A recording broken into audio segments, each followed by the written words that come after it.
Good evening, everyone. I will call the June 17th, 2021 meeting to order. I would ask everyone to rise for the invocation given by Pastor Steve Kreloff of Lakeside Community Chapel and ask you to remain standing for the Pledge of Allegiance. Good evening. Lord, we come to you first of all with thanksgiving, thankful for you, thankful for the country that you have placed us in, and thank you for our government and our government leaders. And we pray for tonight's meeting that you will give the men and women on this council wisdom, insight, help them to make decisions based on integrity and understanding. And we know that that's what you give. You've told us to ask and we'll receive, so that's what we pray for. And this we pray in your name. Amen. Amen. I pledge allegiance to the flag of the United States of America and to the republic for which it stands, one nation, under God, indivisible, with liberty and justice for all. Thank you, Pastor Kreloff. We appreciate you coming out. And whoever prayed for rain, we thank them for that one too, because we need it. Let me introduce the dais. On my far right is City Manager Bill Horn. Good evening. Vice Mayor Hoyt Hamilton. Good evening. Council Member David Albritton. Good evening. Council Member Kathleen Beckman. Good evening. Council Member Mark Bunker. Hello. And our illustrious City Attorney Pam Aiken. Good evening. We're going to start out with a couple presentations, and if I could have Kellen Scott from the Police Department come forward for Employee of the Month Award for May 2021. Senior Operator Kellen Scott went above and beyond during a duty recent call in which we were looking for what was believed to be an armed suicidal person. The police was provided with a photo from the complainant showing some water with the slightest piece of land in the upper right-hand corner. Kellen took it upon himself while on an info channel to research the photo and try to locate the area. Senior Operator Scott was successful and was able to confirm the location the subject had been in. This information was vital to our call as the pings we were getting were not within a close proximity to where we believed he was. Well done, Kellen. Senior Police Telecommunicator, May 2021 Employee of the Month.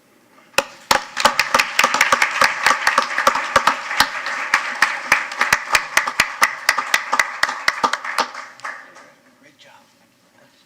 Be careful. Congratulations, Kellen. Thank you. Thank you for all the hard work. Congratulations. Thank you. Kellen is a second-generation Clearwater employee, and it's great to see his father in the audience.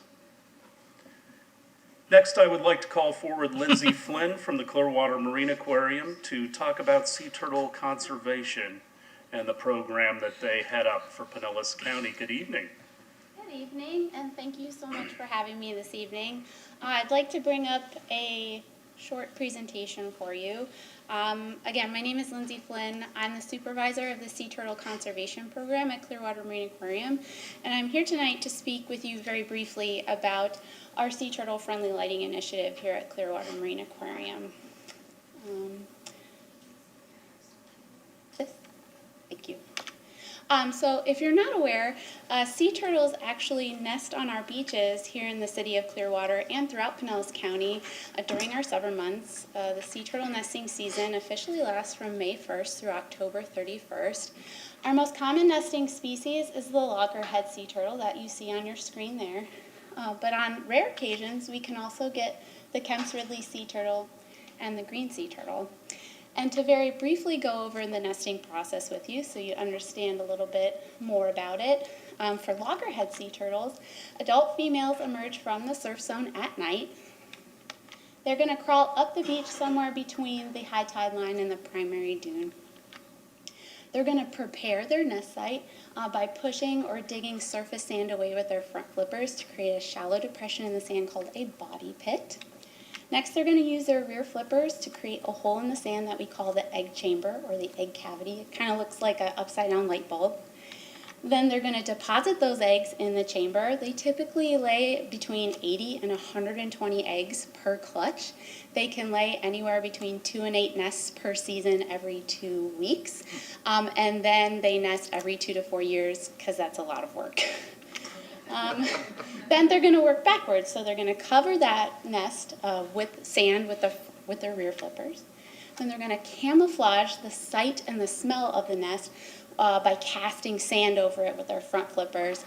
They do that because there's a lot of land predators like coyotes and raccoons on the beach that would love to find those eggs and eat them. Once she's done her best to camouflage it, she's simply going to turn around and get back to the water because she doesn't really like being out in an area where she's not used to. She doesn't provide any sort of maternal care for her nests either. And hopefully, 2 months later, hatchlings will emerge together at night, and under natural conditions, they're going to immediately move towards the sea. Now, how do they find the sea? Well, they use brightness as a guide, so under natural conditions, the celestial light, the moonlight, and the starlight is going to bounce off the water and create a nice bright horizon. That's going to contrast with the nice darkness from the land. So, if conditions are right, they're simply going to move away from the dark silhouette towards the brightness of the water. Now, Pinellas County is the most densely populated county in the state, and we like to live near the coast. And lots of people use light at their property for safety, for security, for moving about their property. And unfortunately, that artificial light can compete with celestial light. So they are going to move towards the brightest horizon. So if artificial light is brighter than the celestial light, they're going to move towards those artificial light sources. And we're going to find them in places that they shouldn't be, like parking lots and pools and roadways where they can get negatively impacted by vehicles. Here's an example of an adult disorientation. So here in the photo, you can see I circled in yellow the crawl track of the adult female. It's coming towards us in the foreground of the image. Way back there is where the nest was. So she is crawling parallel to the shoreline for way too long. That shouldn't happen. She should come up and move immediately back towards the water. That suggests that there was residential lighting on overnight and it confused her, so she had a hard time finding the water again. I'm going to warn you that the next images are graphic, and I only show these to you because I want everyone to understand the impacts that artificial lighting can have on our sea turtle population. So this is the result when our adults and our hatchlings find their way into the roadway. They can be negatively impacted by vehicles. You can see in the top left image there that this adult female did have a clutch of eggs that she was trying to deposit, but that won't happen anymore. They're no longer viable. And when only 1 in 1,000 hatchlings make it into adulthood that do manage to make it to the water, that clutch of eggs was really important. But now they won't ever be hatchlings. So to the top right image, those hatchlings were run over by vehicles. So they won't contribute to the population either. The bottom 2 images, sometimes hatchlings, while they are kept on the beach, are just lost and confused. And they need that precious energy that they have to swim 36 continuous hours out into the water to find the sargassum weed line. It's a surface patch of seaweed that they use to grow up their first few years of life. They're wasting their time on the beach. They can't make it there. This is an image of a hatchling disorientation. If you're having a hard time seeing the hatchling tracks, I'm going to highlight them for you. So you can see that overnight, some of the hatchlings did seem to find the water, but you can also see that some were going parallel to the shoreline again, wasting that precious energy that they need to make it out to the sargassum weed line. But the good news is we can do something about it. So there's something called sea turtle friendly lighting. That's lighting in the amber and red spectrum that sea turtles are less confused by, and they can see the celestial light better and they can find the water again. Our governing agency is called the Florida Fish and Wildlife Conservation Commission, and they have a motto. It says, keep it long, keep it low, and keep it shielded. That means keep the wavelength of the light long. That's in the amber and red spectrum. To get a little bit technical, it's above 560 nanometers in wavelength, but you don't need to remember that. Keep it low to the ground, so you are less likely to be able to see it from the beach. And keep the lowest lumens possible, so keep the brightness down. Also, keep it shielded. have an opaque shield around the bulb so it can't be seen from the beach, and it also forces the light downward to where it needs to be anyway. Now, it's important to mention here that all three of those guidelines must be followed in order to be considered sea turtle friendly lighting. This is an example of what sea turtle friendly lighting might look like. So the Sea Turtle Conservancy, which is another nonprofit organization, does retrofits, and they were up in Panama City a little while ago, and they received grant funds to do retrofits, so change them from white lights to amber lights. And there will be an example right there of one such retrofit. So on the left, before, you can see all the bright white light that sea turtles might be attracted to. On the right is sea turtle friendly light. So I think it's important to mention here that we would never ask people to turn their lights off. We don't agree with that because it's not safe or secure. We're asking instead for people to change to these amber lights so their property is well lit, they don't risk getting hurt or getting in an accident, and it's downward directed so the paths are well lit. So sea turtle friendly light then acts as your nice dark silhouette in the back beach. So just like a natural beach, they're going to move away from the land and towards the water, which is where we want them to go. But can turtles really see a difference? I mean, to you and I, that just looks like a different color, right? It makes no difference to us. Well, I want to take a couple of minutes to show you the difference. If I can, I'd like to give you one of these to show you what sea turtles see. I'm going to show you the difference of what they see. Thank you, Lindsay. So first, before you use this, I want you to look at a couple of lights for me. Not directly, of course, but just look at these lights for me. So this might be a light that we typically see on the beach at night. Nice bright white light so we can see really well outside when we're walking around. This is an example of a sea turtle friendly light. So it's amber, and then it's in a shielded fixture, so it's downward directed.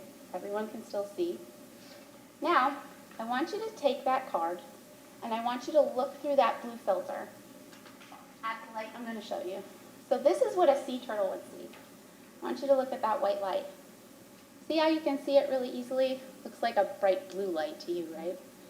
You might be attracted to that. You might say, oh, that's where the water is. This light is still on. Can you see it? No. No. Now I want you to look at it with the shield on. They can't see it.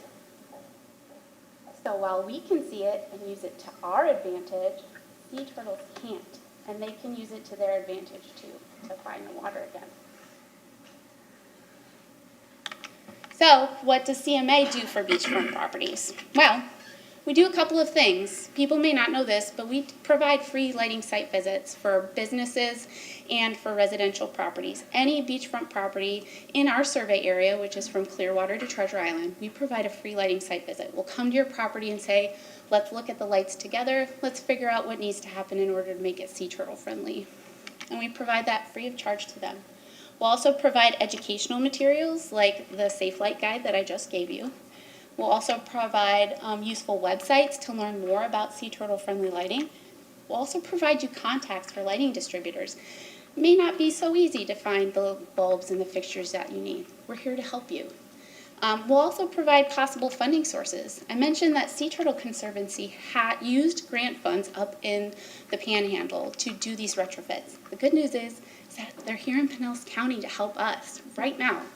So they use money from the National Fish and Wildlife Foundation's Gulf Environmental Benefit Fund, and they replace artificial lights with wildlife-friendly alternatives. Not only is that going to help protect adults and hatchlings, it's going to provide savings of up to 75% in people's energy costs.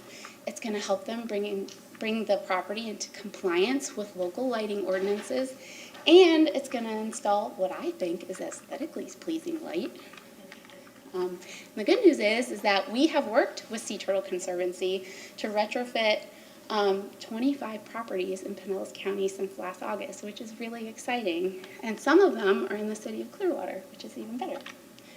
And we work with other partners too. So Ocean Allies is a big partner to us as well, because it takes a village, right?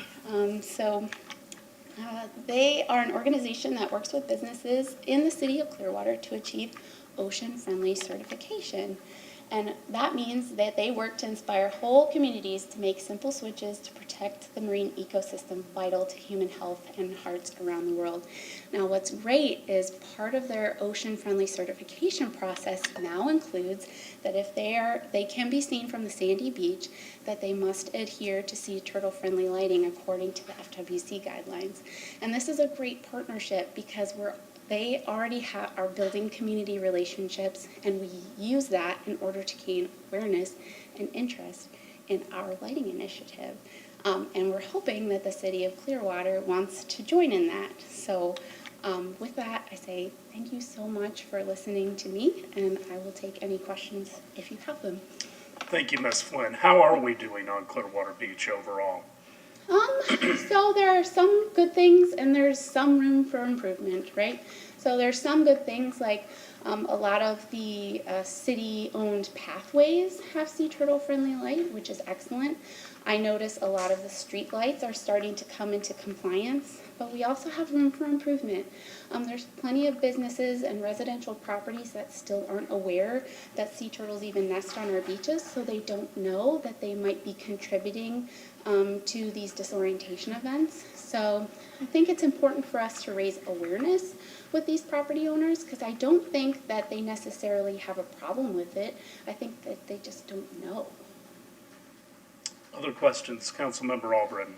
Yeah, I think it'd be easier with homeowners because they have, they can change their lighting fairly easy, but it's the condos and the way that they're positioned, they have their stairways facing the beach, and I've seen some way if you're walking down the beach, it's very bright, and of course they say, well, we can't change it because of safety, we don't want people breaking their neck going down the stairway. So do you have a way to get in to talk to the presidents of the associations for these condos? Because that's the people you really need to talk to, because then they can bring it to their board and say, look, we need to do this. If they can find funding, fine. But I just know it's kind of hard in some instances to get a hold of the right people.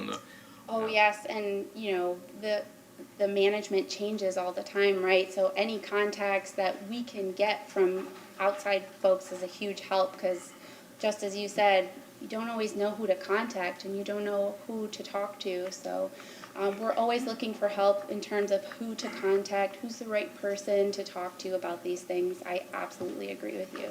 Do you have a list of problematic properties that you could give to us to see if there's some way that we can help, get in contact with some of those people? So we're contracted with Pinellas County Environmental Management to perform multiple lighting surveys each season, and we have done one very recently, and I can check with my contacts there to make sure it's okay to share that with you. I believe he plans to share it. He typically shares it with the code enforcement officer, but I can see if we can share it directly with you to see the full list. Great. Other questions, comments? I also want to thank Sherry Heileman for being here with Ocean Allies. It is a great partnership. And we're really trying to also clean up Clearwater Beach. I want to thank you all for having Lindsay tonight. It's really important that everybody knows that we want to be educators and we want to be the solution to some of these problems that we're having. And we can point out the problems, but that's not what we do. We're the answers. We find the answers if we don't have the answers. One of the things I wanted to announce that Ocean Allies is going to have one of its general meetings on June 30th at 2 o'clock at the Beachcomber Restaurant. There'll be parking, plenty of parking. There'll be somebody there to park your car, so you don't have to worry. Everyone's invited. We want to, that's kind of how we got started several years ago. So we're hitting the reset button, and we're going to try to get residents involved and try to get everybody to, so we don't want to do beach cleanups. We want to have it clean and keep it clean. So that's where we're headed. So thank you. And if anybody has any questions, I'll be So June 30th at 2 o'clock at the Yes. Beachcomber. And we're not open for lunch, so we can put about 200 or 300 people in there, so let's Right. do it. Let's do it. All right. Okay, thank you Ms. all. Flynn, thank you very much. We thank CMA for all they do. I don't think people understand how much research, rehabilitation that the aquarium does, and ultimately, you try to release all the animals back into their own habitat. Thank you so much. Thanks for being here tonight. All right, I would ask if there are any amendments to the minutes of the June 3rd, 2021 meeting. Move approval as submitted. Second? All in favor? Aye. Opposed? Unanimous. This time, I'd like to open it up to citizens to be heard. If you would like to speak to any item that is not on the agenda, you can find agendas just by the door, and I would ask that you fill out one of our cards, our comment cards, and just state your name for the public. Good evening. Good evening, Council. My name is Kyle Schroeder. I am a saxophone player, Ruth Eckerd Hall, Marcia P. Hoffman alumni, recent graduate from the University of Miami's Frost School of Music. And I'm here today to share some good news with you guys. June is actually going to be, during the month of June, the district's Dine Out for a Difference is going to partner for Marcia P. Hoffman's scholarship fund. So that means on June 24th, next Thursday, 10% of all proceeds after 4 p.m. is going to go to the Ruth Eckerd Hall Marcia P. Hoffman Tuition Assistance Fund, which is very close to my heart. When I was in high school, I was able to receive some tuition assistance to join their jazz program. And through that program, I learned so much, got to meet with so many amazing local musicians, jazz players, legends in our area, some of which include Frank Williams, Chris De Leon, and many others. And basically that got me to where I was today. I'm so happy to be, finished with going through college, through the help of some of my former teachers who taught me at Ruth Eckerd Hall's Marcia P. Hoffman School. And I'm just so thankful for them and what they're doing in our community to support the arts and give younger, underprivileged kids a chance to learn and study from some of the greatest musicians and people in our area in that field. I just want to share that the Hoffman School is committed to making arts education accessible to all the students, and 50% of them receive tuition assistance like myself did. And I want to thank the city and the district for this amazing opportunity to partner with us and to support the Marcia P. Hoffman Tuition Assistance Fund next Thursday with the district's Dine Out for a Difference. So I hope to see you guys there. It's going to be a great night from 4 p.m. on.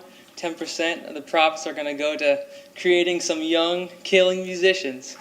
So thank you guys. Thank you for coming out tonight. Appreciate it. Anyone else for citizens to be heard? Well, please come out to the district. It is always a great night. I am very thankful. If you don't know where the district is, it's in downtown Clearwater on Cleveland Street, 4 and 500 block, but goes all the way out to the Apex as well, because I think Billy Bricks participates as well. So come out and frequent them, and 10% of what you spend is going to help somebody with a scholarship to be a better musician. All right. I will close citizens to be heard and ask if there are any items from the consent agenda, items 7.1 through 7.12, to be removed by either the council or the public. Ms. Call. There is one individual in the public who wishes to Which item? 7.3. Which? 7.3. Okay. Do I have a motion to approve 7.12 and 7.4 through 7.12? I move to approve agenda items 7.1, 7.2, and 7.4 through 7.12. Second? All in favor? Aye. Opposed? Unanimous. 7.3. Approve a proposal from construction manager at risk, the A.D. Morgan Corporation for Tampa, Florida, for construction upgrades to the compressed natural gas filling station in Clearwater for the guaranteed maximum price of $2,264,431. Declare surplus on one natural gas-powered compressor located at the filling station and authorize for disposal at auction in accordance with Clearwater Code of Ordinances, Section 2.623, and authorize the appropriate officials to execute same. Mr. Warrington. Chuck Warrington, the Executive Director of Clearwater Gas System. As you know, this is a refurbishing of our gates of our station. It's been in operation for a little over 10 years now, and has one of the compressors needs to be replaced, and the station upgraded in order to serve about 125 vehicles that fill on a regular basis there. Okay. Any questions for Mr. Warrington at this time? Anyone from the public to speak to this item?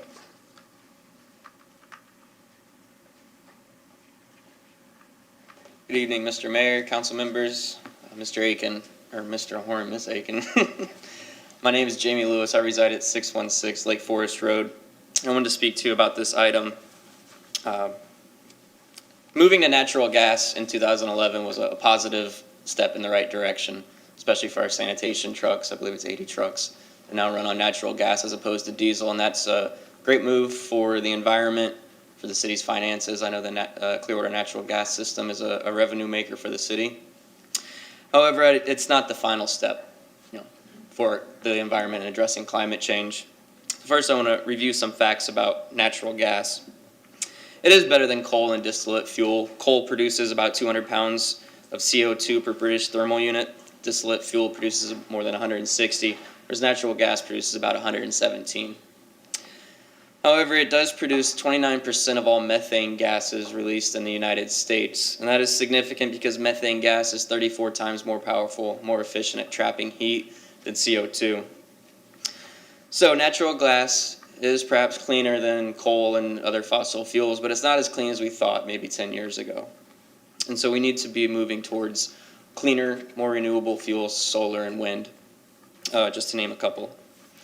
Now this $2.2 million contract that's a rather significant amount of money.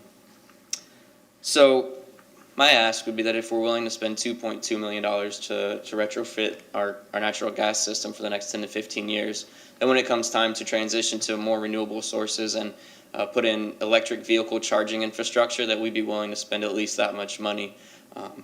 And I think that needs to happen sooner rather than later. Another thing, in order to achieve net zero, these natural gas plants and stations need to have some carbon sequestration and storage capabilities. So if we don't already have that in the Clearwater natural gas system, and while we're spending money on it, I think it's something that should be explored. Natural gas is a good step for now, but electric vehicles produce zero direct emissions. Fully pluggable electric vehicles have no tailpipes that displace emissions. And they also have lower life cycle emissions, especially when electricity is generated by solar and wind. So I want us to just keep that in the back of our mind as we move forward and start looking at how to transition, especially our light duty fleet. And we may not be there with medium and heavy duty trucks, but our light utility fleet can definitely be transitioned to electric vehicle as we replace our vehicles.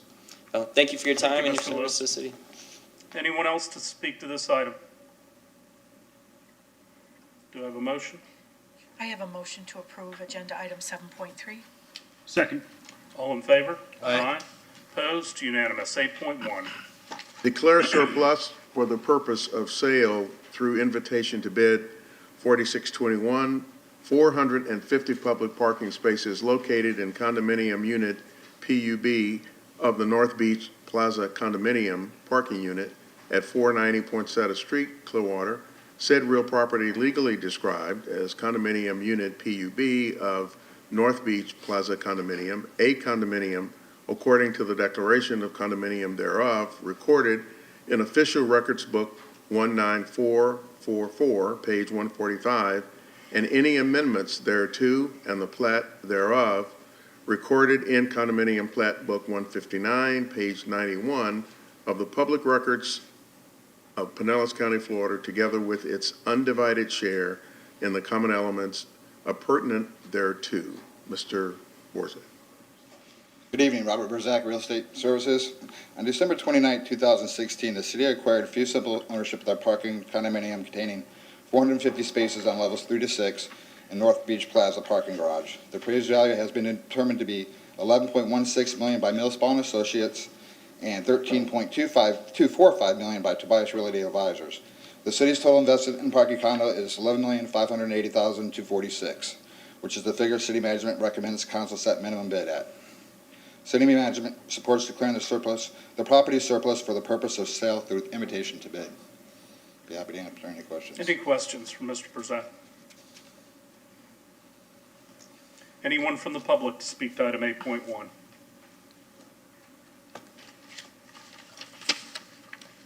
Vice Mayor? This is an invitation, for an invitation to bid. I guess the question for Ms. Aiken is, are we establishing, does this agenda item already pre-establish a minimum bid? We are recommending the minimum bid of 11.5. 11.580246. And so, yes, if you approve it, you are. If you want a different minimum bid, you need to let us know. I think we got two appraisals, two independent appraisals. The low was right at with the number where we just spoke of, and the high was almost $2 million more. The low was 11,160. Or 11.1 high and was 13.1. 13,245. So I would be very comfortable establishing the minimum bid at $12 million even. I think that's a very fair number given the two appraisals. I have no problem with declaring it surplus and moving forward with the with this, but I think we ought to be able to get 12 million for it with no problem, given what the two appraisals are.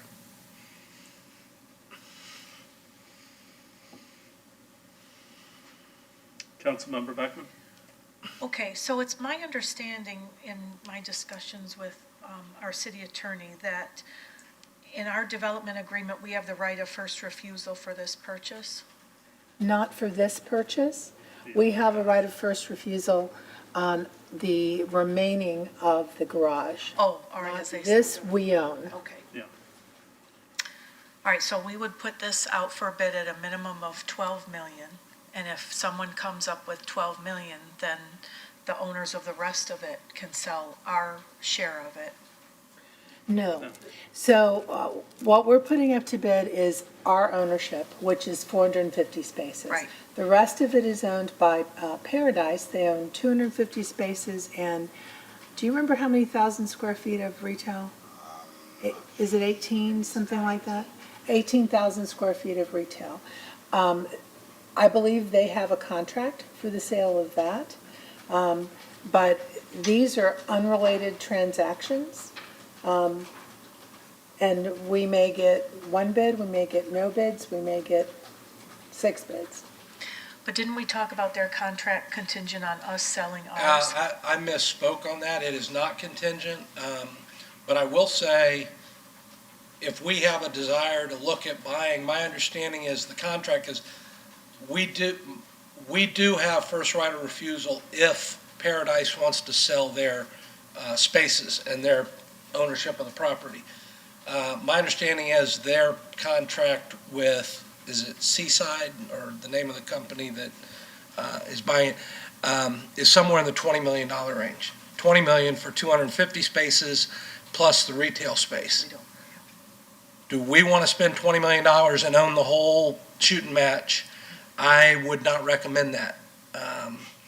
I think we can, because if we agree to sell ours for $12 million, we're not losing any parking on the beach, but we've got $12 million in our parking fund that gives us the opportunity to possibly address future parking needs.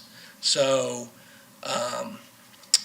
like I said, I'm comfortable with, I'm fine with declaring this surplus and and putting it out to bid, but I think, given the two appraisals, I think 12 million is a very reasonable price. Other questions or comments? Councilmember Beck. So if someone comes in at 12 million, then we're finished making our decisions, it's done. No, we No, don't have to no, it has to Okay. come back to you for All right. approval. Because the consequences are, we'll have less parking for, subsidized kind of parking for employees who work on the beach, right? As well as residents who may be using those spaces. We won't have control of it. Right. We won't It have all control of depends the what the new price. owner is going to do. Correct.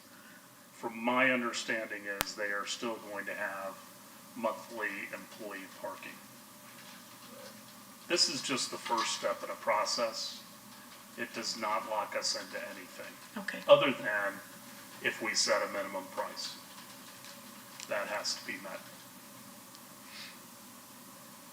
Councilmember Alprin, did you have something to say? Well, I know some details about this, and I know that the 11.5 that we were talking about for the person that wanted to buy it was a little much because he didn't think he could make the numbers work with that. He had a different bid that was lower. I'm all for getting back what we paid, but I really don't. For the small additional to make a little bit of a profit on it, I'm not against that either. I think we could throw it out there at 12 and claim it surplus and see what happens. We can always come back and, if we don't get any bites at 12, and, we can look at it again. It's $420,000 difference in potentially a $31 million deal. That's why, it's a $31 million deal, So- $400,000. Very few people walk away from a $31 million deal for over 400 grand. I look at this as the revenue that we're getting from this parking garage has been disappointing. Okay? I don't think anybody can disagree with that. It is going to stay parking, which is important to me. I have also been assured that they're going to continue to do parking for employees. I don't know that the price that we were charging is the right price. I don't know that if we continued on, it should be that low. If you're working 160 hours a month and you're paying a quarter an hour, I think that is somewhat ridiculous. I think we're subsidizing to too great an extent. But that's my personal opinion. I would like the money in the parking fund because I think there's other ways that we can use it more productively. And so that's the reason I would like to see this become surplus. If the prices come back at a reasonable level, then we get to make the decision, and if we want to put any contingencies upon it. So, So I guess my question for Ms. Aiken is, would it be for me to say, I move approval of agenda item 8.1 with the minimum bid price set at $12 million? Is that the proper? Yes, that would be the proper motion. do I have I a make second? that motion. Second. Any other questions or debate? All in favor? Aye. Opposed? All right. 8.2. Approve the request from the owner of property addressed at 1551 Lenore Circle West, Clearwater applicant, to vacate a 60-foot wide right-of-way easement as recorded in OR Book 3875, page 36 of the Public Records of Pinellas County, Florida, and pass ordinance number 9455-21 on first reading. Mr. Burzak again. The next 5 items, including this one, are on the same property. This ordinance vacates a 60-foot wide right-of-way easement on applicant's property. As a condition of the vacation, the applicant will grant a drainage and utility easement to the city. Any questions? Anyone from the public to speak to item 8.2? Do I have a motion? I move to approve agenda item 8.2. Second? All in favor? Aye. Opposed? Unanimous. Ms. Aiken. Ordinance number 9455-21, An ordinance of the City of Clearwater, Florida, vacating a 60-foot right-of-way easement as recorded in OR Book 3875, page 36, of the Public Records of Pinellas County, Florida, providing an effective date. Move to pass ordinance 9455-21 on first reading. Second. Anyone to speak to the ordinance? All in favor? Aye. Opposed? Unanimous. 8.3. Approve the request from the owner of property addressed 1551 Flannery Circle West, Clearwater applicant, to vacate a portion of a sanitary sewer easement as recorded in OR Book 4223, page 1499 of the Public Records of Pinellas County, Florida, and pass ordinance number 9456-21 on first reading. Mr. Burzak again. Property owner requests that the city vacate a portion of the sanitary sewer easement on the applicant's property. We're happy to answer any questions. Any questions? Anyone from the public to speak to item 8.3? Have a motion? I move we pass item 8.3. Second. All in favor? Aye. Opposed? Unanimous. Ms. Aiken. Ordinance number 9456-21, an ordinance of the City of Clearwater, Florida, vacating a portion of a sanitary sewer easement described as a portion of land being part of that certain easement located in Official Records Book 4223, page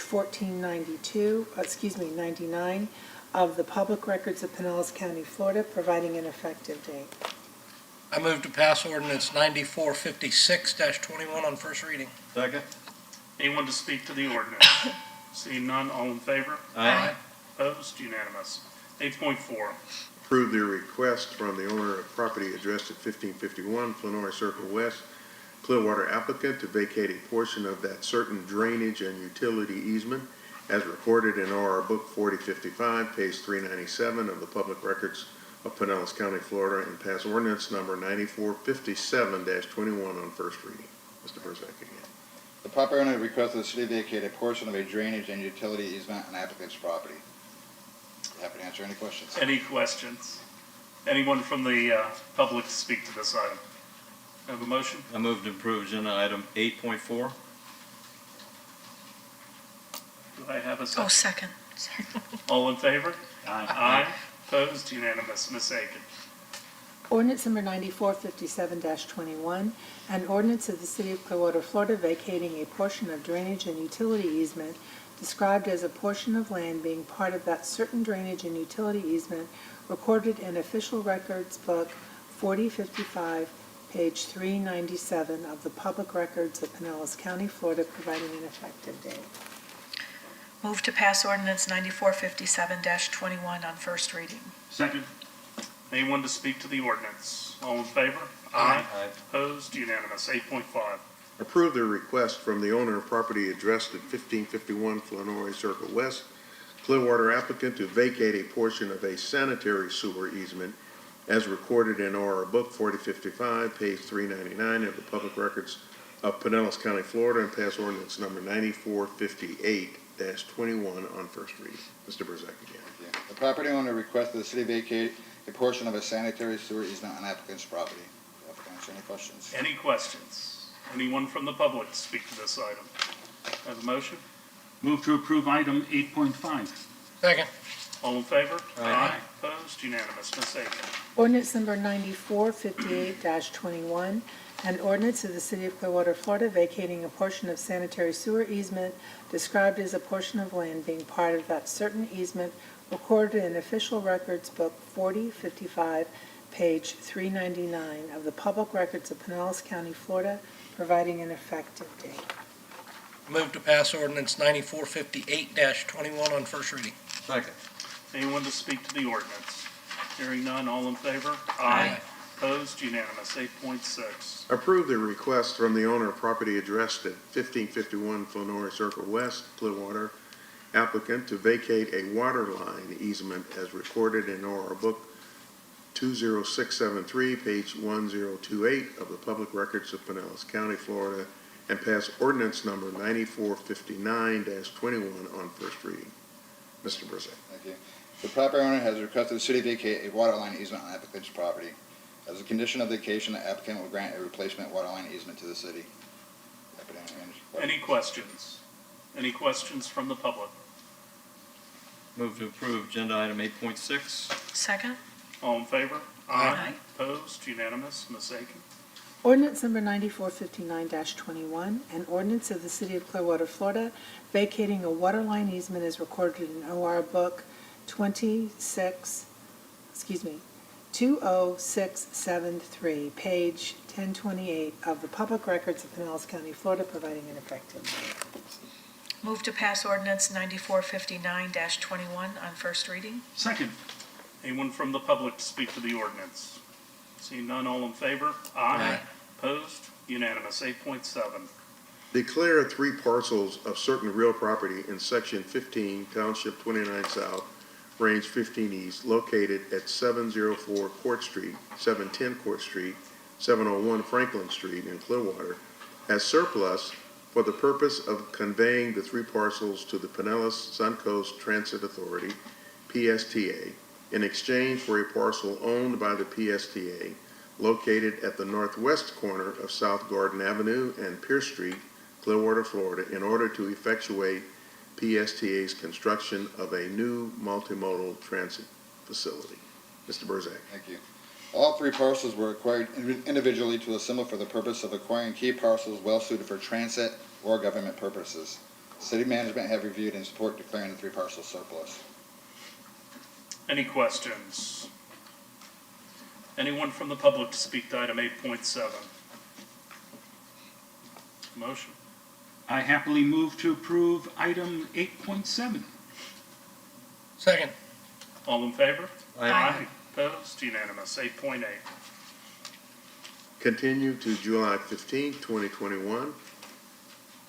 Approve the annexation, initial future land use map designations of residential low, RL, and water drainage feature overlay and initial zoning atlas designation of low medium density residential, LMDR district for 1732 Evans Drive, the annexation, initial future land use map designation of residential low, RL, and initial zoning atlas designation of low medium density residential, LMDR district for 1800 Diane Drive, and pass ordinances 9463-21, 9464-21, and 9465-21 on first reading.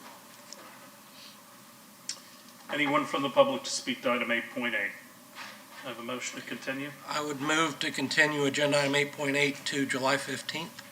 Second. All in favor? Aye. Opposed? Unanimous. 8.9. Continue to July 15, 2021. Approve the annexation, initial future land use map designation of residential urban, RU, and initial zoning atlas designation of low medium density residential, LMDR district for 2248 Northeast Coachman Road, together with certain abutting right-of-way Northeast Coachman Road, State Road 590, and pass ordinances 9466-21, 9467-21, and 9468-21 on first reading. Anyone from the public to speak to item 8.9? A motion to continue. I move to continue this item to July 15, 2021. Second? All in favor? Aye. Opposed? Unanimous. 8.10. Approve the contraction of the Clearwater K Community Development District and pass ordinance 9437-21 on first reading. Council, the petitioner is asking for a continuance to July 15th. I believe Mr. Clark is here on behalf of the petitioner, and so are a couple other people.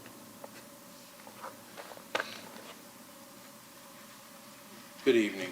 You've continued this twice, so I wanted to provide some context instead of just simply making another request. I did not intend another continuance this evening, even as late as Monday when you had your work session. I communicated with your city attorney. However, since then, there were some very substantive discussions between myself and Mr. Barnes, who represents the condominium owners, and Mr. Malloy, who represents the CDD. And I think we all feel positive that we've got a pathway to resolve our overall differences. They both requested that I ask for a continuance for 30 days. The reason for that is so that they can consult with their various boards, try to achieve consensus, so that hopefully we can come back on the 15th and all stand up and say, this is what we want to do. I'd love to see a mutually agreed upon, That's what we're trying hard to do. okay. They may have to work a little quick because they've only got 28 days till the 15th, but I think they can do it. Any questions? Yeah. I Any- move, Anyone from the public to speak to item 8.10? Have a motion? motion to continue agenda item 8.10 to July 15th. Second. All in favor? Aye. Opposed? Unanimous. We Good thank luck. Thank you. 9.1.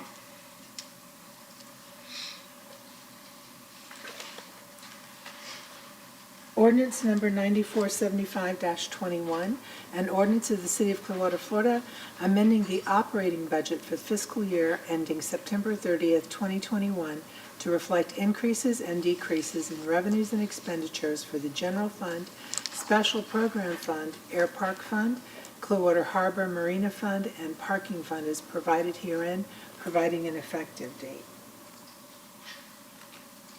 Anyone from the public to speak to this item? Have a motion?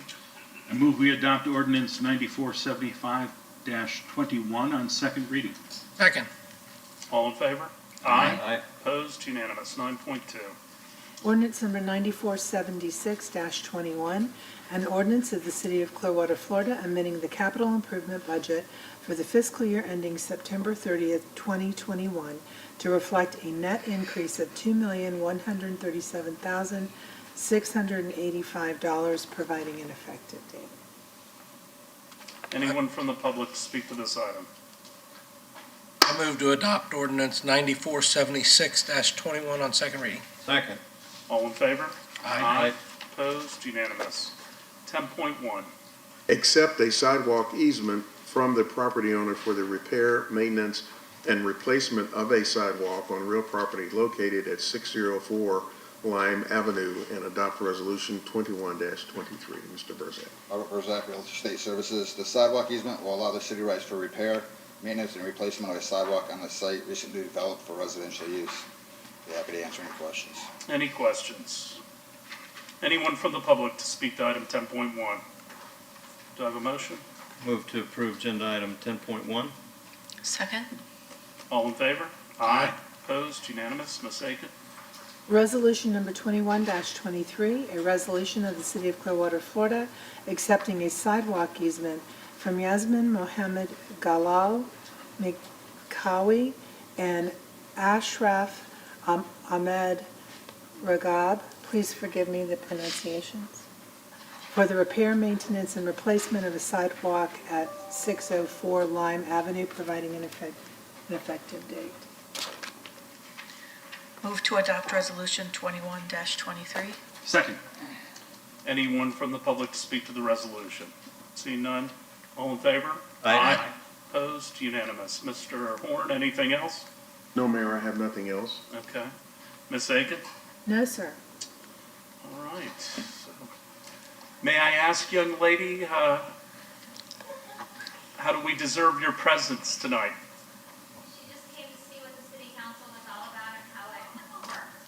So, I've been over her whispering. Apologies if we got. Not at all. We're glad she's here. We're glad you're both here. Next time she might have something to say. Okay. Fantastic. We'll look forward to that. All right. Closing comments. I'll start with the Vice Mayor. Don't have a lot other than I would like to recognize the city, the city workers that this week have done a very good job from my perspective out on the beach with the red tide. They have done a great job of staying as ahead of allowing the dead fish to accumulate to a great degree. The effects, the breathing and the odor has been kept to an absolute minimum. And I'd just like to recognize their great work and say thank you very much. Councilmember Albright. And I'll jump on board on that too. I think the city of Clearwater does better than really a lot of our neighbors in keeping our beaches clean during this red tide season. So thank you for that. You know, we're all taking kind of a little break here. We'll be here back on the next month. So I just wanted to wish everybody a happy 4th of July and have a really good month, and we'll see you back next month. Councilmember Beckman. I just want to say thank you for attending or tuning in. It's a historic day in that our president signed Juneteenth into a federal holiday, so I think that's great. It's right before Juneteenth, which is this Saturday, June 19th. And also, we are going to have fireworks in Clearwater this year because I know I got a couple of letters last year from some people who are not happy about fireworks being canceled, including our visitor, Miss Sarah. So this year, we have fireworks at Baycare Field, so that's exciting. So hopefully people will be able to see them. Councilmember Bunker. And speaking of fireworks, I put up a video on YouTube on my channel of the fireworks that happened at the Clearwater High School graduation ceremony. It was a great pleasure to be part of the council seated there for the ceremony, and I've got a nice shot of the kids throwing their hats in the air and followed with the fireworks, and people across the country were really impressed with the celebration that we put forward for the kids. Well, we want to congratulate both of our high schools, Countryside and Clearwater. It is the first time that I can remember that the entire council was at the graduation for Clearwater High, and we want to thank them. And Principal Masterides, he always does such a great job with so much passion. I want to congratulate the Spring Branch neighborhood for their newest utility box, which I have to admit, we have some beautiful ones around the city. It's part of our public art program, but the one there at the southwest corner of Betty and Sunset Point is really spectacular. Councilmember Beckman and I got a chance to meet the artist at the site. We did a quick ribbon cutting, but it really looks great. I would recommend that everybody still come down for the wearable art display in downtown. It's the second iteration.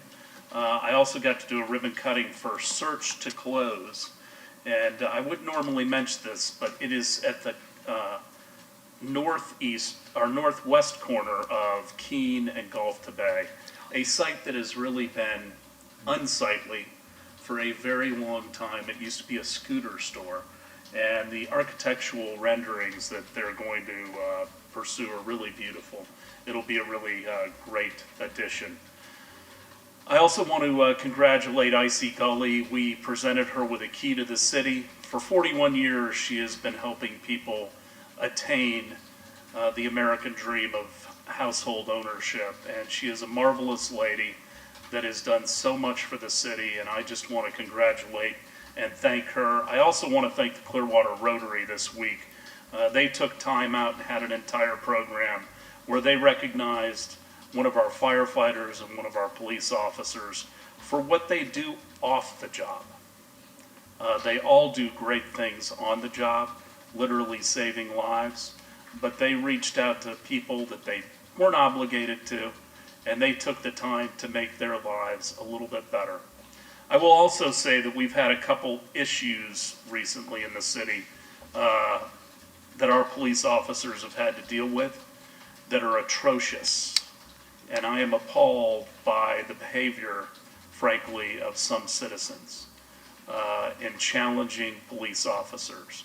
They have a difficult job as it is, and they do not deserve to be treated the way that they have been. I would ask all of our citizens to think about the jobs that they have to do. Try to make it a little bit easier if you come in contact with an officer. And if you just see one, thank them for what they do, because they keep us safe on a daily basis. And they never know what they're going to deal with on any given day. So I pray for them on a daily basis that they will return from their shift. With that, we look forward to the 4th of July. It's going to be great out at Baycare Ballpark. A little bit different, but a lot of parking around the park.